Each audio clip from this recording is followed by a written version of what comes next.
We discussed it. I just want to take a picture right now.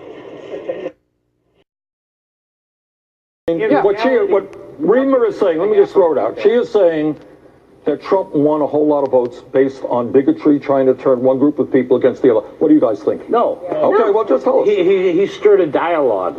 There's not one person in this room, Democrat or Republican or Independent, that would allow anything to happen like that, even our Congress. That would not be acceptable to anybody. And he just started the dialogue, and the dialogue has changed, and it's gotten better. None of that's ever going to happen. I was not even...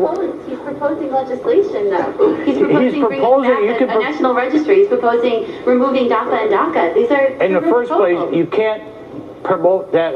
That's anti-religion. It's against our Constitution. I agree. That's never going to pass. And even if it went to the Supreme Court, I don't care, would be thrown out. He can propose all he wants. It's got to go through our Congress first. That's another buffer zone we have.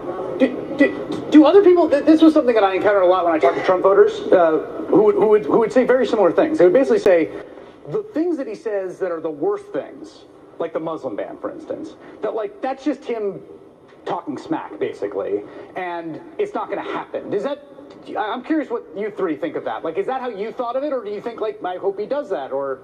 No, I hope he does not do that, no. I mean, I would never want to see anybody thrown out just because of their beliefs, or their, I mean, that's awful. No. Gail? You know, to some extent, I'm hoping it is, being one that works in a factory. And I have tried to finish my college degree to be in this factory to do the job I'm doing.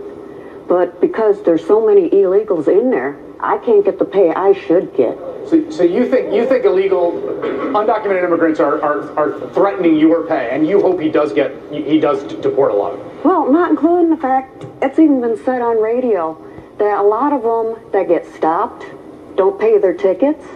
They go to Mexico and hide. They get away with it. They don't pay their taxes. They go to Mexico and hide, and then come back.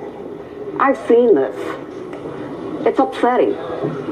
Senator, you want to respond to that? Well, did you want to, Richard, did you want to? I think that a lot of what he says is just unimplementable rhetoric, just to gain attention, and it would never be congressionally approved.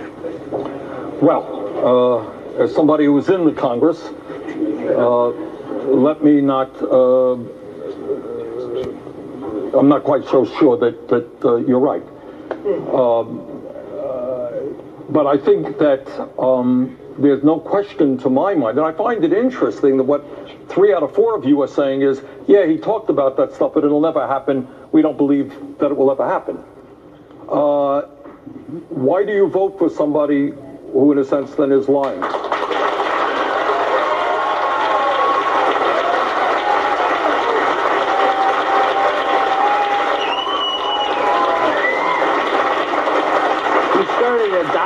With the American people, and he used the media to get his point across, and he's changed his, but he wasn't lying. He started the dialogue. He voiced his opinion, and he got feedback, and he addressed it as he went along. He knows as well as anybody in this room, you can't go after a group of people because of religious beliefs. It's never, and I knew that right off the bat. But he was still up front, and he talked to the public. Well, it's an interesting point. I mean, what you're saying is that you think, and I think, that what he was talking about was unconstitutional. That you got a candidate for president of the United States talking about grossly unconstitutional things and wins an election. Well, look what our Congress does. They pass unconstitutional laws every day. Can I ask one thing? Yeah, please. You know, I'm Ask sitting 2 here. things. Oh, thank you. I might make it 3. I'm sitting here and I'm listening to all this. And, you know, as she says, who's paying for this? Right? Who's paying for the Medicaid? Who's paying for the Social Security? Who's paying for the Medicare? Who? Thank you. We are. Now, have any of you seen down on streets that it seems as though we have become the silent minority and not the majority? What do you mean by that? How much have we been listened to, really? But who's the we when you say this? You mean us people? We should not cut Social Security or Medicare or Medicaid. Is that correct or not? Yeah. Okay. I believe it shouldn't be cut. Okay. Do you know who is now working very hard to try to do that?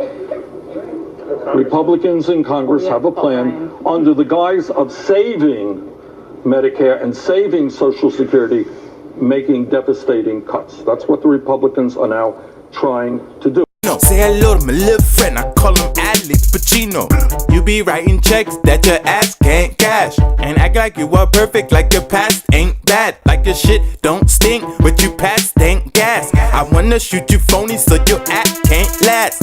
Daddy's really sorry, son, but this is how he turned me. Another old racist white guy, but then I see Bernie. I know the song will pass, but I wrote it on my journey. And that fuck Trump sign means I'll put you on a gurney. Now fuck that, don't play this shit. They always trying to